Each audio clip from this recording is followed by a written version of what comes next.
Hello, friends. Welcome back to now the 11th edition of What the Facts, the most frequently asked questions about nutrition. Last week I talked about macronutrients, so check that video out if you have an interest in the large moleculed nutrients, the ones that takes relatively more to meet your nutrient needs. This week I'm going to discuss foods that you can eat that help to reduce your risk of cancer. I was motivated to give this talk after watching The Exam Room from PCRM.org, Physicians Committee for Responsible Medicine, a committee I am a member of that is headed by Dr. Neil Barnard and hosted by Chuck Carroll on YouTube. And so there was an interview of someone by the name of Lauren Kretzer with a K, and this wonderful person is a cancer survivor who eats plant based, that basically did some research, and she is a chef. And I agree with everything she said. It really resonated with me. So I wanted to reflect this in a shorter segment to transfer, or rather to communicate to you.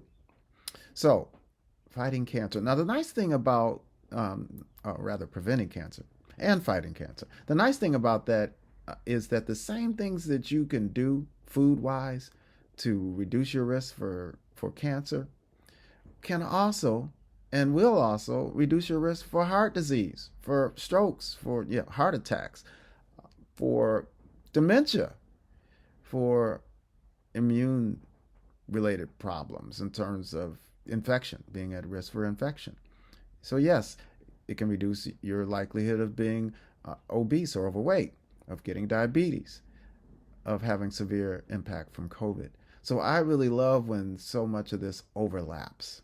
So, let's get started. The first food that she talked about was um, foods that are in the category of cruciferous vegetables. Now, I've mentioned that in some of my previous videos. In fact, the last one on macronutrients. Cruciferous vegetables. They're called cruciferous because of this cross shape when they're before they're taken out of the ground. There's these petals on the plants that form a cross. So they're called cruciferous. I kind of like that. But what they have in common is they're low caloric but high nutrition. Tons of antioxidants and anti-inflammatory. You hear that all the time. Tend to help with those free radicals that are formed with basic metabolism. When we exercise, when we are stricken with disease, we form a lot of free radicals. Now, we have ways of dealing with that naturally, but they can easily be overcome. But when we eat foods that are really healthy, whole food, plant based foods, it gives our body a tremendous assist to overcome those things. And certain foods have a higher reputation for that. And those would be the cruciferous vegetables. To name a few, kale and broccoli and cauliflower, Brussels sprouts, arugula. But there's lots of them. There are lots of them. They're easy to look up. Just pick the ones you like and eat them early and often. Multiple servings a day if you can. Cooked and raw.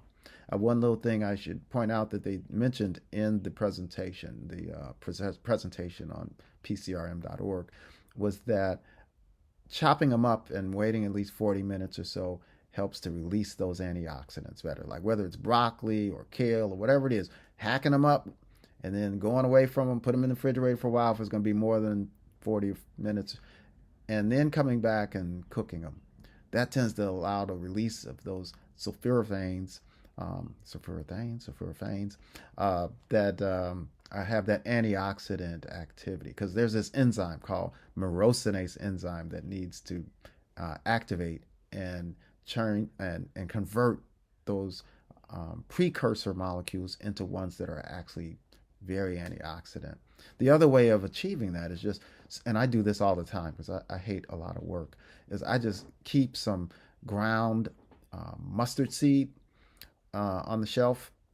That's mustard seed, ground mustard seed. I get it from the health food store, and just sprinkle some of that, and that can serve the same purpose of activating those enzymes that are antioxidant. Now, if you don't do those two things, don't feel like you can't eat the vegetables, because you're still going to get some nutrients from it. and some antioxidants, but you just get a much larger degree when you go through one of those two steps, either hacking up the food, chopping it up and not cooking it right away, letting it sit for at least about 40 minutes or so, or sprinkling some mustard, some ground mustard seed powder on it. All right, so that's the first one. The second one is garlic, and I can't say enough about garlic. Oh yes, a superfood for sure. So antioxidant. It's one of those aromatic compounds talked about by most gurus in nutrition. Dr. Greger, Dr. Furman, um, Dr. Clapper, uh, you name them. All the folks I truly believe in and that really speak the truth to power when it comes to nutrition. Now, so garlic, I think I'm not going to belabor that. Most people are convinced about garlic. The third one are berries. Berries, I can't say enough about too. I don't go a day without eating the equivalent of a half a cup to a cup of berries. The darker the berry, the more action packed it is with nutrients. Like those blackberries, I think was noted as to be at the top of the list by Lauren Kretzer, and she also mentioned some of the other berries too, cranberries and blueberries. They're all great, but the big three to me are those blackberries, those blueberries, and cranberries. I keep those. Even the frozen type are fine too. They are the next best thing to fresh because when they're taken up, they are taken up shortly after they are taken off the vine, as opposed to traveling 4 or 5 states in a refrigerated environment and then sitting out. So they're fine as a backup, especially when fruit's not in season. The third, let's see. So I talked about cruciferous vegetables, garlic, berries. The fourth one was mushrooms, and I've spoken about mushrooms before.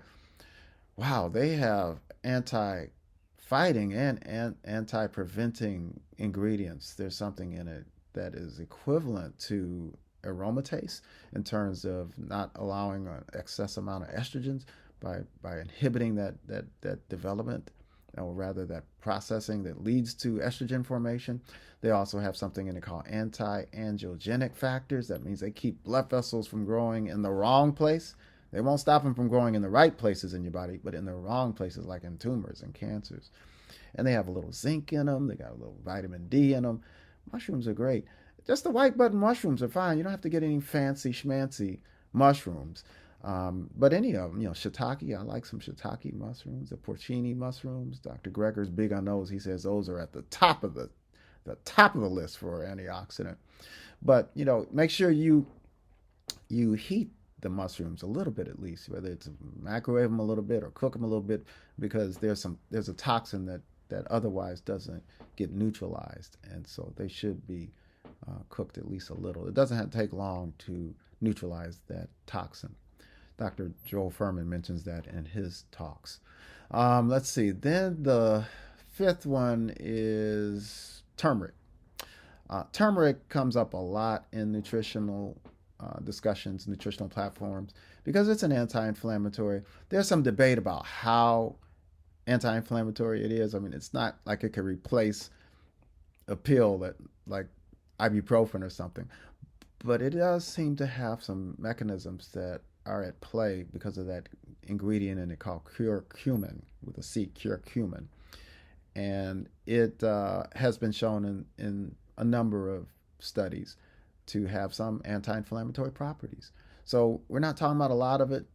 For me, I use limited amounts anyway, a quarter teaspoon or less, and I add a little pepper to it because that helps to absorb it a lot more than 100 times absorbed. If you just add a little sprinkle, a little dash of peppersino, or black pepper. Now I make kidneys. I have kidney stones, so anyone has kidney stones should be a little careful with turmeric. Don't overdo it, and definitely talk with your doctor that helps you with your kidney stone problems. So those are the five. Now she added another one that I was so glad to hear her discuss, and that was soy. Soybean gets a bad rap in some settings. It's been overcome by a deluge of articles that have shown that, as opposite to what has been said about soy having some effect of increasing estrogen, It decreases the impact of estrogen. It reduces. It's linked with reduction of risk for breast cancer, and in some studies, but not as strong, prostate cancer. It has fiber. You get some calcium. I mean, soy is a great source of protein. So soy also can help you in reducing your risk for cancer. So those were the actual 6 items that were discussed in much more detail. But I just wanted to lay it out there for you. But I want to finish up by saying, really, if you just eat a whole food plant-based diet, I hate to call it diet, but you identify with that. It should be a lifestyle. But if you go whole food plant-based, which means you're consuming minimally processed foods, and it's balanced where you're doing your veggies, especially those cruciferous, but not limited to them. You know, those sweet potato and carrots and all those other ones, they count. You get all kinds of antioxidants with those too. But also your fruit, don't be shy on fruit, but make sure those berries are part of it. Those whole grains, you know, quinoa, oats that haven't been highly processed.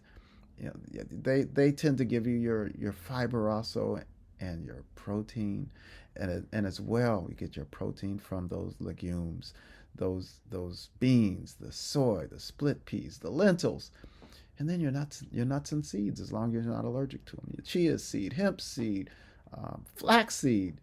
So you can get all your nutrient needs from plants. But don't forget to take some B12 supplement. I'm going to do, let me say, a future presentation will be on what supplements you should be taking. You don't need to take many when you go whole food plant based. All right, I think I'm going to wrap this up. Don't forget to like this video if you liked it, and definitely subscribe if you haven't already. Check out my website. I do postings on that every week. Last week I posted an article on the gut microbiome. And so check that out. It's linked up with my Instagram account. I also every week post a dish that I make. Going plant-based isn't difficult. You just got to have the tools and the passion. And if you're watching this, you probably have the passion. And you just do it. But let's do it together. So yeah, check out my website, www.fearlessmd21.com. That's www.fearlessmd21.com. All right, my closing quote. I don't even know where this quote came from, but I loved it.